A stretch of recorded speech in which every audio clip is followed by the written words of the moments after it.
Hi friends, welcome back to our channel. எல்லோரும் எப்படி இருக்கீங்க? இன்றைக்கி நம்ம சேனலில் எப்பயும் போல் ஒரு ஹேர் பேக் வீடியோ பார்க்க போகிறது இல்லை. போடுற ஹேர் பேக்கில் வந்து எப்பயுமே ஒரு ஹேர் கண்டிஷ்னர் இருக்கிற மாதிரி தான் ஒரு இன்க்ரீடியண்ட் வந்து நான் சூஸ் பண்ணி போடுவேன். ஆனால் அதுக்கெல்லாம் நேரம் இல்லை, எனக்கு ஹேர் வந்து நல்லா சாஃப்ட் அண்ட் ஷைனிங்காக இருக்கணும் அப்படிங்கிறவங்களுக்காக வந்து இந்த ஒரு ஹேர் கண்டிஷ்னர் நான் ப்ரிப்பேர் பண்ணி காமிக்க போகிறேன். ஷாம்பு வந்து நம்மளோட முடியை வளர்க்கவோ இல்லை நல்லா ஷைனிங்காகவோ வந்து மாற்றி கொடுக்காது. நம்ம ஸ்கேல்ப்லேயும் தலையிலையும் இருக்கக்கூடிய அழுக்கை வந்து எடுக்கும். டிடர்ஜென்ட் மாதிரி நம்மளை எப்படி துணிக்கெல்லாம் சோப்பு போட்டால் நல்லா நுரை வந்து அழுக்கு போகுது இல்லையா, அந்த மாதிரி தான். ஆனால் கண்டிஷ்னர் எதுக்கு அவங்க சேல் பண்ணுறாங்கன்னா, நல்லா அழுக்கு போனதுக்கு அப்புறம் வந்து நம்ம தடவும் போது நம்ம முடி வந்து சாஃப்டாக ஷைனிங்காக இருக்கும். அதுக்காக வந்து மார்க்கெட்டில் சேல்ஸ் பண்ணுறாங்க. இதுதான் நம்ம வீட்டில் வந்து ரெடி பண்ண நேச்சுரல் ஹோம்மேட் ஹேர் கண்டிஷ்னர். 3 பொருட்களை வச்சு ஈஸியாக நம்ம ரெடி பண்ணிடலாம். வாங்க எப்படி ரெடி பண்ணுறதுன்னு பார்க்கலாம். நம்ம சேனலில் ஃபர்ஸ்ட் டைம் பார்க்குறவங்களாம் வந்து சப்ஸ்கிரைப் பண்ணிக்கோங்க. ஃபஸ்ட்டு வந்து பார்த்திங்கன்னா ஹைபிஸ்கஸ் ஃப்ளவர் வந்து எடுத்திருக்கேன். நேச்சுரலாகவே நம்ம ஹேரை வந்து ஷைனிங்காக பிரேக்கேஜ் இல்லாமல் பளபளன்னு மாற்றி கொடுக்குற தன்மையை வந்து இந்த ஹைபிஸ்கஸ் ஃப்ளவரில் இருக்குது. நம்ம சேனலில் நிறைய வீடியோஸில் பார்த்துருப்பீங்க. நான் இது வந்து நிறையவே ஆட் பண்ணியிருப்பேன். அப்படியே இல்லை அப்படின்னாலும் வேறு ஹேர் பேக் போட்டாலும் இதில் வந்து எனக்கு பூ கிடைக்கும்போது கண்டிப்பாக வந்து நான் ஆட் பண்ணிக்குவேன். அதனால தான் என்னோடய ஹேர் வந்து குளித்ததுக்கப்புறம் நல்லா சாஃப்ட் அண்ட் ஷைனிங்காக மாறிடுது. இதுவே ஒரு சிலர் பார்த்திங்கன்னா கெமிக்கல் ஹேர் கண்டிஷ்னர் யூஸ் பண்ணுவாங்க, இல்லை சீரம் வந்து யூஸ் பண்ணுவாங்க. நான் வந்து பேக் கூடவே இந்த மாதிரி நேச்சுரல் கண்டிஷ்னர் வந்து ஆட் பண்ணிடுவேன். ட்ரையான ஃப்ளவர்ஸை விட இந்த மாதிரி ஃப்ரெஷ்ஷான ஃப்ளவர்ஸ் யூஸ் பண்ணும்போது பெனிஃபிட்ஸ் வந்து சூப்பராகவே இருக்கும். நெக்ஸ்ட்டு பார்த்திங்கன்னா பாதாம் பிசின் எடுத்திருக்கேன். இது வந்து ஒரு மரத்துலேருந்து வர ஒரு ஜெல் மாதிரி, ஒரு கம் மாதிரி இருக்கும்.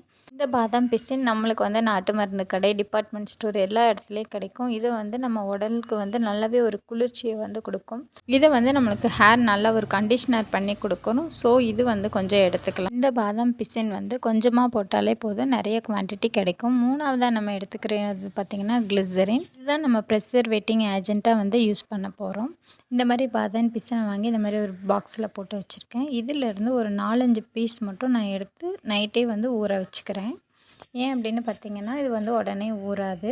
பச்சை தண்ணியை ஊற்றி நல்லாவே ஊற வச்சிட்டோம் அப்படின்னா காலையில் பார்க்கும்போது ஒரு பனிக்கட்டி மாதிரி நல்லா அந்த பாதாம் பிசின் எல்லாம் தண்ணியில் ஊறி நல்லா பெருசாக இருக்கும். ஸோ இந்த மாதிரி ஊற வச்சிடலாம். நெக்ஸ்ட்டு பார்த்திங்கன்னா நம்ம செம்பருத்தி பூவை நல்லா க்ளீன் பண்ணிவிட்டு நல்லா வாஷ் பண்ணிவிட்டு அது மூழ்கிற அளவுக்கு தண்ணி வந்து ஊற்றி நல்லா ஊற வச்சிடலாம். இந்த மாதிரி அமுத்தி விட்டுறலாம். நம்ம ஹேர் வாஷ் பண்ணுறதுக்கோ இல்லை நம்ம இது ரெடி பண்ணுறதுக்கோ முந்தின நாள் நைட்டு வந்து இந்த ப்ராசஸை பண்ணிடலாம். நெக்ஸ்ட் டே பார்த்திங்கன்னா ரெண்டுமே சூப்பராக நல்லா ஊறியிருக்கும். நம்ம நைட்டு 4 to 5 பாதாம் பிசின் தான் போட்டோம். காலையில் பார்த்திங்கன்னா இது எவ்வளோக்கு ஊறி எவ்வளோ பெருசாக வந்திருக்கு அப்படின்னு. ஸோ கொஞ்சம் பெரிய பாத்திரத்தில் ஊற வைக்கும்போது இந்த மாதிரி கிடைக்கும். இது வந்து நம்மளுக்கு எந்த சைடு எஃபெக்ட்டையும் கொடுக்காது, நேச்சுரல்ஸ் தான். அதே மாதிரி கிளிசரினும் வந்து நம்மளுக்கு எந்த சைடு எஃபெக்ட்டையும் கொடுக்காது. அதுக்கப்புறம் செம்பருத்தி பூ பார்க்கலாம் எப்படி இருக்குது அப்படின்னு. அதுவும் பார்த்திங்கன்னா சூப்பராகவே நல்லாவே ஊறிடுச்சு. கலர் பார்க்கவே சூப்பராக ரெட்டிஷ் பிங்க்காக இருக்குது. ஸோ கெமிக்கல் ஃப்ரீயாக நம்ம வந்து சூப்பராக ஒரு ஹேர் கண்டிஷ்னர் வந்து ப்ரிப்பேர் பண்ணுறதுக்கு ரெடி ஆகிடலாம். இது ரெண்டையுமே ஒரு மிக்ஸி ஜாரில் ஆட் பண்ணிவிட்டு தண்ணி எதுவுமே ஆட் பண்ண வேண்டாம். இது ரெண்டு மட்டுமே போட்டு நல்லா கிரைண்ட் பண்ணி எடுத்துகிட்டு வந்துடலாம். இதை வந்து நம்ம ஃபில்ட்ரு பண்ணி கூட நம்ம ப்ரிசர்வ் பண்ணிக்கலாம். அப்படி இல்லைன்னா அப்படியே டைரெக்டாக கூட ப்ரிசர்வ் பண்ணி நம்ம வச்சுக்கலாம். இது கூட அரைச்சதுக்கப்புறம் 1 டேபிள் ஸ்பூன் கிளிசரின் ஆட் பண்ணிக்கலாம். அப்படி இல்லைன்னா பயோ என்சைம் இந்த மாதிரி நேச்சுரல் ப்ரிசர்வேட்டிவ் ஏதாவது வந்து நம்ம ஆட் பண்ணிக்கலாம். அப்படி இல்லை அப்படின்னா நம்ம ஒரு நாள் ஹேர் வாஷ் பண்ணிவிட்டு அதுக்கப்புறம் கண்டிஷ்னர் யூஸ் பண்ண போகிறோம் அப்படின்னா நம்ம டைரெக்டாக கூட நம்ம இந்த மாதிரி ப்ரிப்பேர் பண்ணி எடுத்துக்கலாம். பார்த்திங்களா, சூப்பராக நல்லா ஜெல்லி மாதிரி ஷைனிங்காக நம்மளுக்கு ஒரு ஹேர் கண்டிஷ்னர் கிடைக்கும்.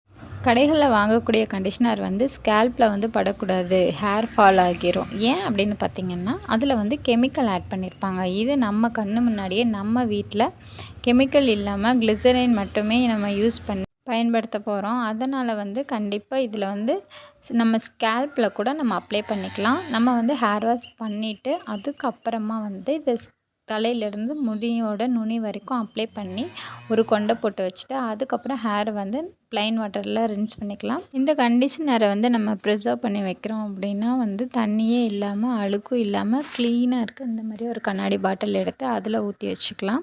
இதை நம்ம ஃப்ரிட்ஜில் வந்து வச்சோன்னா ஒரு 15 டேஸ் வரைக்கும் வச்சுக்கலாம். எப்போல்லாம் ஹேர் வாஷ் பண்ணுறோமோ அப்போல்லாம் கொஞ்சமாக எடுத்து நம்ம ஹேரில் வந்து அப்ளை பண்ணிக்கலாம். அப்படி இல்லை அப்படின்னா நம்ம டைரெக்டாக யூஸ் பண்ணுறோம் அப்படின்னா ஒரு 2 ஹேர் வாஷ்க்கு வந்து நம்ம அப்படியே வெளியில் வச்சுக்கலாம்.